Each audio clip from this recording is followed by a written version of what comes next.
बाळकृष्ण गोखले महाविद्यालय कोल्हापूर। मी सौ एस.आर. गडदे। नमस्कार विद्यार्थी मित्र मैत्रिणींनो, आपण इयत्ता 12वीच्या पाठ्यपुस्तकातील कथा साहित्य प्रकार हा घटक बघत होतो। कथा म्हणजे काय आपण पाहिलेलं आहे, त्याचबरोबर कथेची पूर्वपीठिका आपण पाहिलेली आहे मागील तासामध्ये। तसेच कथेचे घटक कोणकोणते, कथेमध्ये कोणकोणते घटक समाविष्ट असतात आणि त्याचबरोबर आता आपण बघत आहोत ते म्हणजे कथेची वैशिष्ट्ये। पाठीमागच्या तासाला आपण कथेची वैशिष्ट्ये म्हणजे कथेमध्ये कथा कोणकोणत्या वैशिष्ट्यांनी परिपूर्ण असते किंवा कथेमध्ये कोणकोणती वैशिष्ट्ये असतात। तर मराठी भाषेचे जे कथादालन आहे ते खूप समृद्ध आहे आणि त्या विविधतेने आणि गुणवत्तेने ते नटलेलं आहे आणि त्यामुळेच मराठी कथा अनेकविध वैशिष्ट्यांनी परिपूर्ण झालेली आहे। पाठीमागच्या तासाला आपण कथेची जी काही वैशिष्ट्ये आहेत, जी 7 वैशिष्ट्ये आहेत, त्या 7 वैशिष्ट्यापैकी आपण पहिली 4 वैशिष्ट्ये बघितलेली आहेत। त्यातलं पहिलं वैशिष्ट्य होतं कथा मनोरंजन करते, दुसरं वैशिष्ट्य होतं कथेमुळे सुसंस्कार होतात, तिसरं वैशिष्ट्य होतं कथा वाचकांची उत्कंठा वाढवते आणि चौथं वैशिष्ट्य आहे कथा एककेंद्री असते। आता 5वं आपण बघणार आहोत ते म्हणजे कथा भूतकाळात लिहिली जाते। कथा भूतकाळामध्ये लिहिली जाते। तर ह्या कथेची वैशिष्ट्ये बघत असताना आपण 5वं वैशिष्ट्य बघतोय, कथा भूतकाळात लिहिली जाते। सर्वसाधारणपणे कसं असतं तर कथा भूतकाळामध्ये का लिहिली जाते तर कथा होऊन गेलेली असते। कथेतले जे काही गोष्टी असतात, कथेतल्या ज्या काही घटना असतात त्या होऊन गेलेल्या असतात आणि कथेत होऊन गेलेल्या घटनाविषयीचं निवेदन त्याच्यामध्ये असतं। उदाहरणार्थ, एक होते गाव, तिथे एक दानशूर माणूस राहायचा, ही अशी वाक्यरचना आपल्याला पाहायला मिळते। किंवा एक होता राजा, तो खूप काय होता, उदार मनाचा होता आणि असे होऊन गेलेल्या घटनेवरती निवेदन हे कथेमध्ये असतं।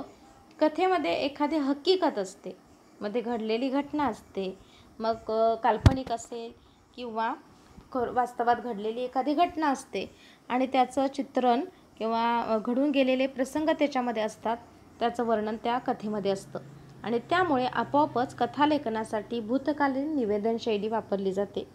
कथेमध्ये भूतकालीन निवेदन शैली त्यासाठी वापरली जाते की होऊन गेलेल्या घटनेचं निवेदन त्याच्यामध्ये असतं आणि त्यामुळे कथा ही भूतकाळामध्ये लिहिलेली असते। आपण वर्तमान काळात जगतो तेव्हा आपण काय करत असतो, वर्तमान काळाचा विचार करत असतो, तेव्हा सर्वजण आपण एकाच पातळीवरती असतो म्हणजे वर्तमान काळात जगत असतो। प्रत्येकजण आपापली कृती करत असतो, प्रत्येकजण आपापल्या पद्धतीनं जगत असतो। प्रत्येकाच्या कृतीचे परिणाम काय काय होतात, ते काय होतील म्हणजे आत्ता आपण काय करतोय आणि त्याचा परिणाम काय होईल किंवा त्याचा पुढे काय होणार आहे हे आपल्याला माहीतच नसतं। त्यामुळे भविष्य काळात त्याचे परिणाम दिसणार असतात आणि त्यामुळे साहजिकच त्यांच्या कृतीचे, मूल्याचे कोणते परिणाम होतील हे सर्व अंधारातच असतं।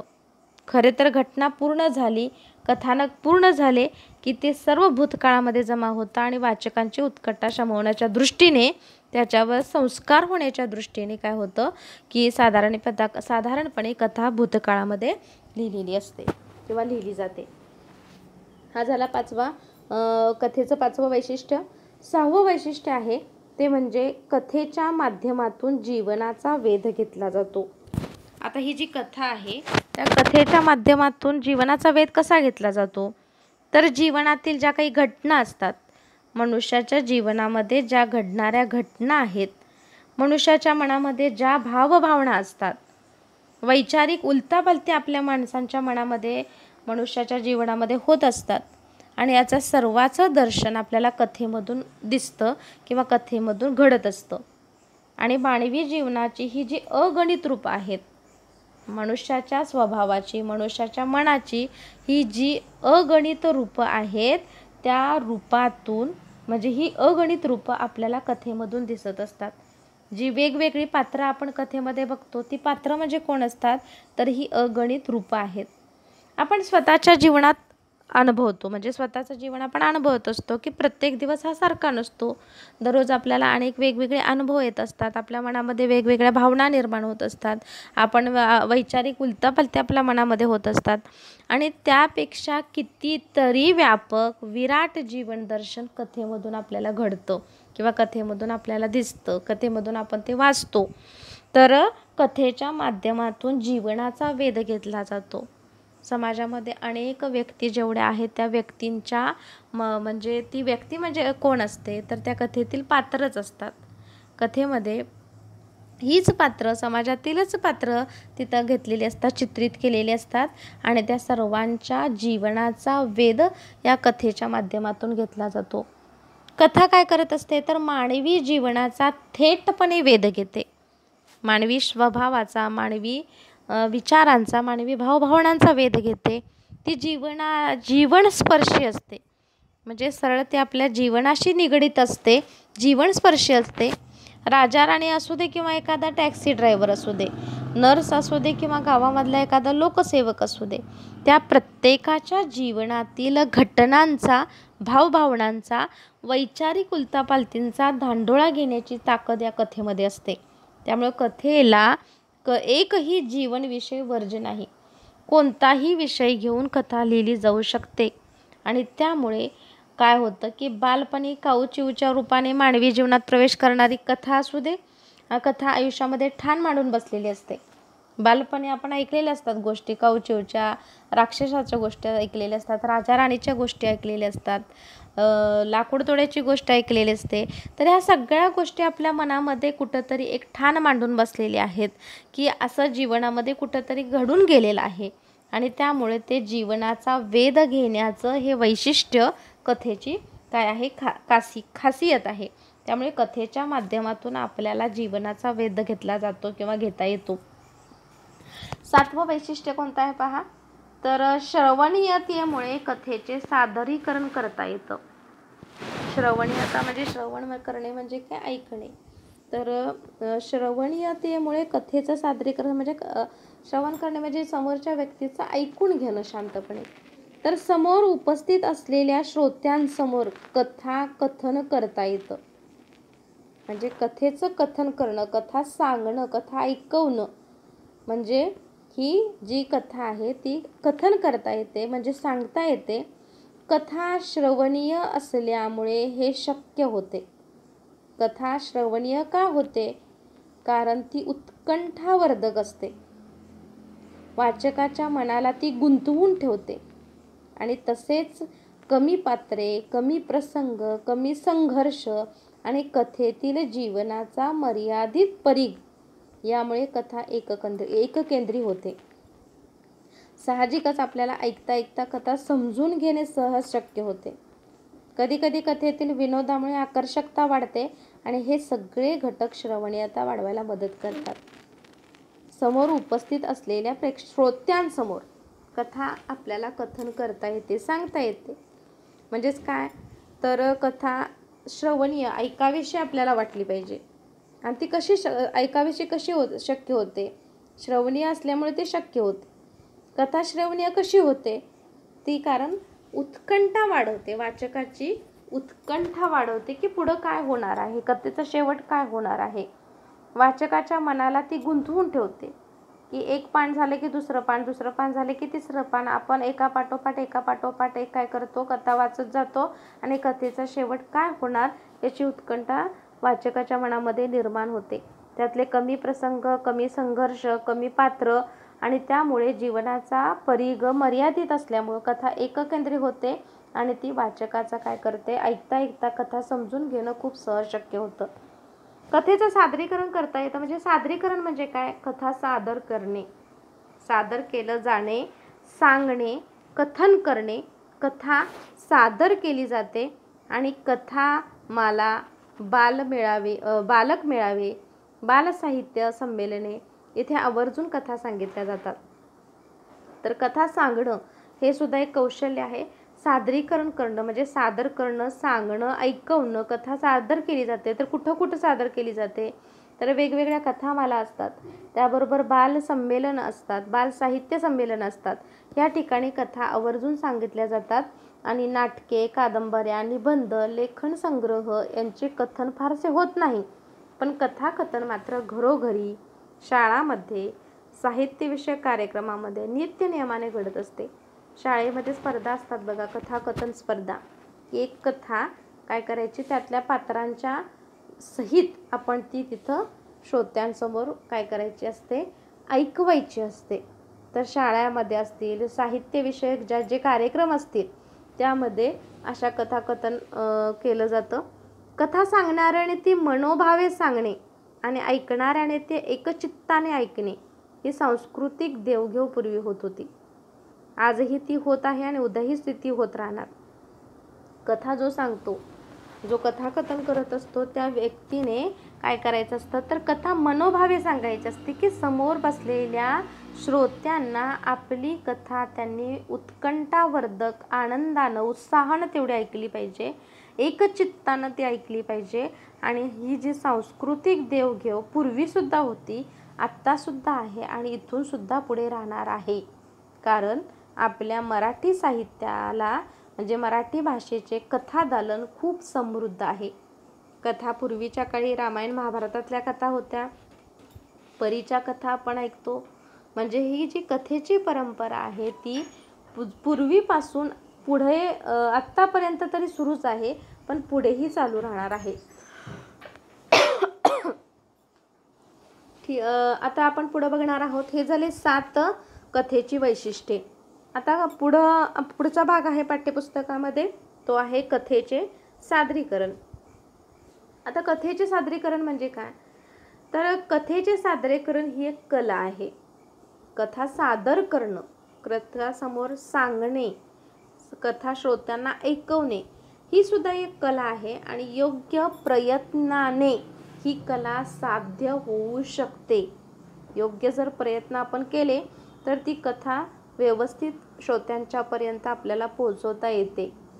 आता विविध प्रकारच्या कथांचे मूक वाचन करायचं म्हणजे हे कौशल्य कसं आपल्याला हे जी कला आहे ती कशी आत्मसात करता येईल, किंवा ह्या कलेचं आपल्याला त्याच्यामध्ये कला कशी आपल्याला सादर करता येईल, तर वेगवेगळ्या कथांचं मूक वाचन करायचं. त्याचबरोबर प्रकट वाचन करण्याचा सुद्धा सराव करायचा. म्हणजे दोन्ही पद्धतीनं कथांचं वाचन करायचं. आता ही विविध कथा ज्या आहेत म्हणजे वेगवेगळ्या लेखकांच्या, लेखिकांच्या, ह्या त्यांची जी लेखनशैली आहे ती समजून घेण्याचा प्रयत्न करायचा. लेखनशैली म्हणजे काय, त्यांच्या लिहिण्याची पद्धत. तर प्रत्येक लेखक किंवा लेखिका ज्या आहेत ते एकसारखं लिहित नसतात. आपल्या मराठी साहित्यामध्ये अनेक कथाकार, अनेक लेखक, अनेक साहित्यिक म्हणजे लेखक लेखिका होऊन गेलेले आहेत किंवा आहेत. तर त्यांनी प्रत्येक लेखकाची लेखनशैली ही वेगवेगळी आहे आणि ती आपण समजून घेण्याचा प्रयत्न केला पाहिजे. त्याचबरोबर भाषेची जाण ह्या कथेचं जो सादरीकरण करणार आहे त्याला असली पाहिजे. शब्दोच्चार आणि सादरीकरण ही कौशल्य, त्यामुळे काय होतं, कथाकथनाचं तंत्र अवगत होऊ शकतं. तर मराठी भाषेमध्ये जे शब्दोच्चार आहेत ते स्पष्ट आणि सुवाच्य असले पाहिजेत. आणि त्याबरोबरच कथा सादर करण्याचं कौशल्य. आता कथा जेव्हा सादर करत असतो तर तेव्हा त्या कथेमध्ये वेगवेगळी पात्र असतात. म्हणजे स्त्री पात्र असतं, पुरुष पात्र असतं, वयोवृद्ध असतं किंवा तरुण असतं, मुलगा मुलगी, अशी वेगवेगळी पात्र त्याच्यामध्ये असतात. आणि त्या पात्रांचा आपल्याला काय करता आला पाहिजे की थोडंसं त्या समोर असणाऱ्या श्रोत्यांना भास किंवा त्यांना वाटलं पाहिजे की खरोखर प्रत्यक्ष तिथं ते पात्र आम्हाला समोर दिसत आहे. म्हणजे असा भास निर्माण करण्याचं काम ह्या कथाकथन करणाऱ्या व्यक्तीमध्ये असलं पाहिजे. अलीकडच्या काळामध्ये कथाकथन क्षेत्रामध्ये मोठी काय झालेली व्यावसायिक संधी उपलब्ध झालेली आहे. आपण दूरदर्शनवरती किंवा आकाशवाणीवरती कार्यक्रम ऐकत असतो की कथाकथन हे कार्यक्रम असतात सुरू. ते एखाद्या कथेचं सतत कथन सुरू असतं, दररोज चालू असतं किंवा आठवड्यातून एकदा असतं. तर ही सुद्धा एक व्यावसायिक संधी आता निर्माण झालेली आहे आणि ती आता लोकांना आकर्षित करत आहे. कथा सादरीकरण हा एक लक्षणीय पैलू ठरत आहे. म्हणजे हा एक पैलू लक्षणीय ठरतोय का, तर त्यातून एक व्यावसायिक संधी निर्माण झालेली आहे. तर अभिवाचन, कथेचं अभिवाचन म्हणजे कसं, कथा अभिवाचनामुळे कथा श्रोत्यांच्यापर्यंत योग्य प्रकारे पोहोचवण्यास मदत होते. कथेचे अभिवाचन एकाच वेळी जर अनेकांच्याकडून केले गेले तर आवाजाचा एकसुरीपणा टळतो. संवादातील चढ उतार चटपटीतपणा, शब्दफेक यातील विविधतेचा आनंद श्रोत्यांना मिळतो आणि कथेतील घटना, प्रसंग, व्यक्तिरेखा यांचे आकलन होण्यास मदत होते. कथा वाचनाला जर पार्श्वसंगीताची, प्रकाशयोजनेची, नेपथ्याची जोड दिली तर अभिवाचन श्रोत्यावर चांगला परिणाम करते, हे दीर्घकाळ स्मरणात राहते. आता इथं त्यांनी काय सांगितलेलं आहे, अभिवाचन म्हणजे काय, तर लिहिलेली किंवा छापलेली कथा आहे तशीच वाचणे म्हणजे अभिवाचन होय. जी कथा संग्रहामध्ये छापलेली आहे किंवा एखाद्या मासिकामध्ये छापलेली आहे, लिहिलेली आहे, ती कथा आहे तशी वाचणे म्हणजे अभिवाचन. आता अभिवाचनात विरामचिन्ह लक्षात घेऊन वाचन करावं लागतं. जी विरामचिन्ह आहेत आपल्याला, की स्वल्पविराम, प्रश्नचिन्ह, अर्धविराम, अपूर्ण विराम, ही जी काही विरामचिन्ह आपल्या मराठी भाषेमध्ये आहेत किंवा व्याकरणामध्ये आहेत, त्या विरामचिन्हांचा वापर करून, म्हणजे ज्या ठिकाणी थांबायचं आहे तिथं थांबलंच पाहिजे. जिथं मोठ्यानं उद्गारवाचक चिन्ह जर असेल तर आपण काय करतो की ते वाक्य त्या पद्धतीनं बोललं पाहिजे. तर कथेचं वाचन करत असताना विरामचिन्ह लक्षात घेऊन वाचन करावे लागते. कथेतील भावनांचे चढ उतार लक्षात घ्यावे लागतात. म्हणजे पात्रांच्या तोंडातून येणारे जी वाक्य आहेत त्या वाक्यांच्या मध्ये कधी कधी चढ उतार असतो. तर त्या चढ उतारानुसार त्या कथेचं वाचन करणाऱ्या व्यक्तीने, कथाकथन करणाऱ्या व्यक्तीनं त्याचा वापर चढ उतार लक्षात घ्यायला लागतो. वाचनाची द्रुतलय व संथलय यांचा गरजेप्रमाणे उपयोग करावा. ऐकून समजून घेता येईल, म्हणजे कथाकथन करणाऱ्या व्यक्तीला समोर श्रोत्यांनी समजून घेतलं पाहिजे आणि थोडक्यात कथेचे भावपूर्णतेने वाचन केले जाते. येथे वाचिक अभिनय महत्त्वाचा असतो. म्हणजे वाचिक अभिनय, समोरचा अभिनय म्हणजे हातवारे, डोळ्यांचे हावभाव, हातांचे हावभाव, हा अभिनय गरजेचा नाही, तर वाचिक अभिनय इथं अत्यंत गरजेचा आहे. तो आहे अभिवाचन. म्हणजे कथेचे सादरीकरण करताना अभिवाचन हा घटक अत्यंत महत्त्वाचा आपण मानतो किंवा महत्त्वाचा आहे. पुढचा आहे कथाकथन.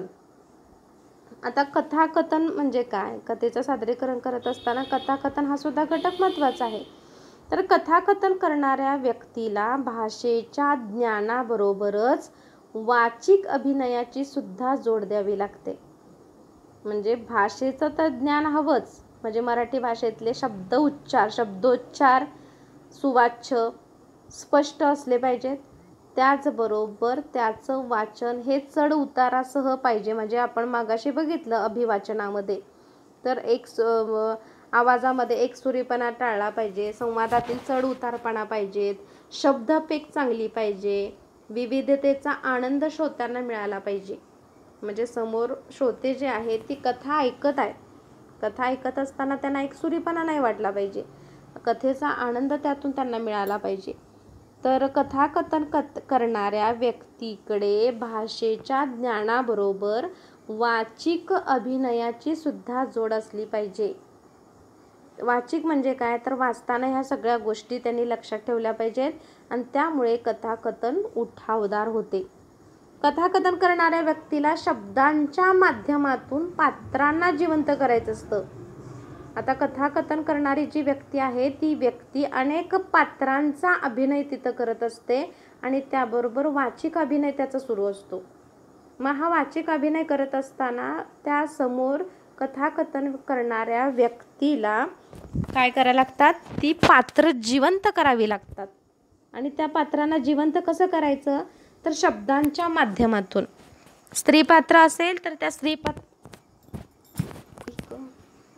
स्त्रीपात्र असेल तर त्या स्त्रीपात्राला त्या पद्धतीने काय करावे लागतात, वाक्य द्यावी लागतात.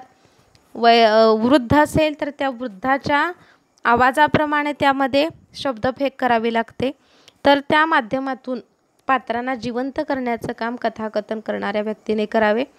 कथाकथन करणाऱ्या व्यक्तीला कथा सादर करायची असल्याने कोणताही लिखित मजकूर हातामध्ये घ्यायचा नसतो आणि श्रोत्यांशी संवाद साधत प्रतिसाद घेत लेखकाच्या मूळ संहितेला धक्का न लावता अत्यंत परिणामकारकरित्या तो श्रोत्यांच्यापर्यंत पोचवायचा असतो. आता कथेची निवड करणं खूप महत्त्वाचं आणि खूप तेवढंच जबाबदारीचं काम असतं आणि त्यामुळं कथा सादरीकरणाची कालावधी, श्रोत्यांचा अवधान काळ यांचं भान कथा सादरीकरण करताना ठेवावं लागतं. म्हणजे श्रोत्यांना ते खूप कंटाळाही येऊ नये, श्रोत्यांना ते पटकन आवडावं किंवा त्यांच्या मनामध्ये भरावं अशी कथा एखादी निवडावी लागते. कथाकथनासाठी कथा ही संवादातूनच खुलत असल्याने शब्दफेक, प्रभावी उच्चार, स्पष्टता आणि शब्दांचा गर्भित अर्थ श्रोत्यांच्यापर्यंत थेट पोहोचवणे हे कौशल्यपूर्ण किंवा आव्हानात्मक काम असतं. कथेच्या सादरीकरणाला थोडीशी तंत्रज्ञानाची जोड दिली म्हणजे मगाशी आपण सांगितलं नेपथ्य असेल किंवा संगीताची साथ असेल तर हे कथाकथन श्रोत्यांच्यापर्यंत पटकन पोचतं. आतापर्यंत आपण काय बघितलेलं आहे तर मौखिक परंपरेपासून सुरू झालेला हा कथेचा प्रवाह आजही आपण सक्षमपणे खळाळत ठेवलेला आहे, पुढे चालू ठेवलेला आहे. मनोरंजन आणि नित्य नूतन अनुभव देण्याची कथेची क्षमता टिकून आहे. म्हणजे कथा ही माणसांना मनोरंजन तर घडवतेच पण वेगवेगळे अनुभवसुद्धा जीवनामध्ये देत असते. कथेमध्ये वेगवेगळे विषय असतात, आशय असतात, अभिव्यक्ती बदलत जात असते, परंतु समाजाशी आणि संस्कृतीशी बांधील राहिल्याने कथा अजूनही लोकप्रिय राहिलेले आहे किंवा लोकप्रिय आहे. वाचकांना कथा वाचनाचा आनंद मिळतो. साप्ताहिके, मासिके, दिवाळी अंकतून ते सामाजिक संपर्क माध्यम या सर्व माध्यमातून कथा आपल्याला वाचायला मिळते.